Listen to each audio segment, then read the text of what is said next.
Chapter 4. I went quietly down the stairs and crept across the front hallway so that Aunt Ruth, engrossed by the TV, wouldn't know I was going down to the basement. Some basements have small half windows that let in a little daylight, but our basement was completely underground. There was a long, steep flight of wooden steps, and you had to feel your way down along the metal railing because there was no light switch at the top. Once you got to the bottom, you had to grope your way in the darkness, your hands above your head, until you found the chain that pulled on the bare ceiling bulb. It wouldn't have been very hard for Uncle Marco to make Aunt Ruth scared of coming down here. The big old furnace in the main room was like a black monster with lots of tentacles, and right now it was hissing and rumbling softly with the effort to heat the house. There was an ancient washing machine with a hand-cranked wringer which I had never seen anybody use, and trunks and old cardboard boxes and piles of magazines from decades ago. Beyond a cement wall with an open doorway was another small room. You had to grope your way in there too, reaching for the ceiling fan. Two of the walls in this room were made of stone, and there was a musty smell. Uncle Marco said it had once been a root cellar where they stored vegetables in the days before refrigeration. Now there was nothing in there but more cardboard boxes and rusty tools on a wall covered with spider webs, and the wooden crate we had brought down here 2 days ago. I moved the cardboard boxes away from it and squatted down to study it in the dim light. There were no visible nails, and at first there didn't seem to be any differences between any of the surfaces. But as I looked at it more carefully, I noticed that the bottom of the box had a slight lip around it, as though it might be a lid. That meant I had to turn it over to see if it really was a lid or not. I struggled with effort, grunting. It really was heavy. But finally, bracing the crate with one foot, I managed to get it up on end. It was then, when it was balanced precariously, that I realized it would make too much noise if I just let it fall over on the cement floor. Aunt Ruth would hear it for sure. I was sweating now. As I held it there with one hand and one foot, I grabbed with the other end for the cardboard boxes I had piled around it earlier. They were just barely within my reach. I got a couple of them underneath it and let the box fall. It made a dull thud, but not the crash it would have made otherwise. I waited, out of breath. There was no sign of life from Aunt Ruth. Thinking ahead now, I prepared a bed of cardboard boxes and old magazines and managed to tip the box over again. This time it hardly made a sound. Now the side with the lip was on top. It did seem as though it might be a lid, but it was fixed immovably in place. I walked over to the wall behind me, the one with the tools on it. There was a hammer and a chisel and a saw, and a small box of nails on the floor. I brought them all over. Then I just sat there again for a while, my heart pounding. Was I really seriously going to do this? This thing that wonderful Uncle Marco had told me so strongly not to even think about doing. Uncle Marco, the only person in the world who I believed really loved me. But why had he left the boxes with me then? He said it was to keep them safe, but there had to be someplace safer than here. He was playing a game with me. He wanted me to open the box. You don't give someone a box if you don't want her to open it. Part of me knew I was lying to myself, and that I should go upstairs right now and never come down here again. But life was just too depressing at this moment for me to resist such a mystery. What wonderful exotic thing might be inside the box? I picked up the hammer and chisel and a piece of cardboard. At first, the box didn't seem to want to be opened, and having to be quiet about it made the job a lot harder. I tapped away with the hammer and chisel, holding the piece of cardboard between them to dull the noise. I wasn't making any progress, until, at one corner, the chisel suddenly went in deeper, as though it had broken through a layer of tough adhesive.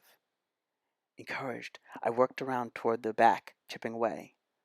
By the time I had done 3 sides, over an hour had gone by. Any minute Aunt Ruth might yell for me. I was hoping the top was hinged so that I could now just lift it instead of having to do 2 more corners and the last side. I put the hammer and chisel down and began to lift. The lid was heavy. The inside seemed to be lined with metal, but the box opened a crack. Something small and dark and crab-like poked itself out of the crack. It turned briefly from side to side. Then it dropped to the floor with a hollow crackle and scuttled silently and much too fast across the room, zigzagging off into the darkness away from the doorway. I dropped the lid, barely managing not to scream. There was something horrible about the way it had scrabbled sideways, speedy and determined, yet not going in a straight line. I held the lid down, terrified. The thing had seemed to be alive. But how could it stay alive, locked up in a box like this with no air vents? What kind of creature was it if it could live without air? And how many more were inside? I was trembling now. If there were others inside, at least they didn't seem to be trying to get out. The box was silent. Nothing was pushing up against the lid. I got up and forced myself to look around for the creature, even though I dreaded seeing it again and certainly couldn't imagine touching it. Though I knew what I should really do was put it back inside the box. It hadn't gone past me through the doorway to the main basement room. It was still somewhere in the old root cellar. Feeling sick, I made myself pick up boxes and look under them, not knowing what I would do when I found it. It had to be in here somewhere. The room was mostly empty, and yet I couldn't find the thing. It had vanished as suddenly as it had appeared. It must be waiting in some corner, hidden by its dark color. Waiting for what?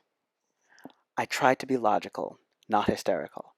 The thing was scary and ugly and inexplicable, but what could it really do? It was barely an inch long, and there was only one of it. If I couldn't find it, the most important thing to do was prevent any others from getting out. I went back to the box, set a nail in place, and lifted the hammer.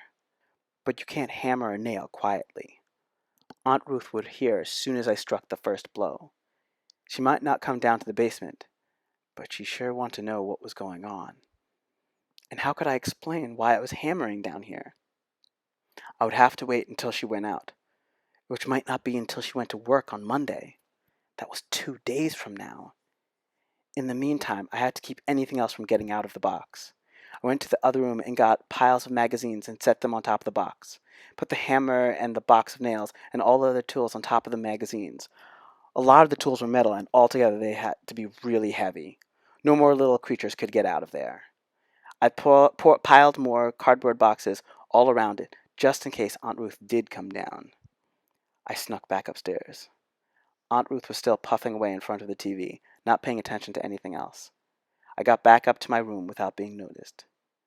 I'd expected the box to contain something beautiful and strange and from some exotic corner of the world. Instead, all I had found was that almost mechanical crab-like creature. Was it alive or what? What was it going to do? My excuse for opening the box was that I'd been depressed, but now I felt even worse, if possible. I had done what Uncle Marco had specifically asked me not to do, and when he came back, he would know. I had never disobeyed him before. I had no idea how he would react. Now, instead of having something to look forward to, I was afraid. Not to mention, I'd let that horrible thing escape from the box. I tried to reassure myself. Maybe there had been some kind of fabric inside the box, an ethnic Bedouin dress or something, and maybe the thing that came out was just some sort of harmless beetle that was eating the cloth, like moths ate wool. Maybe nothing else was going to happen. Maybe I should open the box all the way to see what really was inside it. But if it was harmless, why had Uncle Marco told me not to open it? I was getting tired of thinking about it, but was also too preoccupied to think about anything else, and I couldn't distract myself by calling my friends. I knew that Linda and Jeff would be too excited about their date to pay much attention to what they think was my stupid little problem. I knew they wouldn't be able to concentrate on studying or a book. And so, to serve me right for the blunder I had made, I went downstairs and watched TV with Aunt Ruth. That night, I had a very vivid dream. Uncle Marco was telling me to open the other box, the one in my closet. It was urgent. I had to do it without fail. And he wasn't just telling me to open it, he was also telling me exactly how to do it. This concludes the introduction to The Boxes by William Sleator. I hope you're enjoying this book as much as I did when I first read it. If you'd like to purchase the book, please follow the links in the description. Thank you.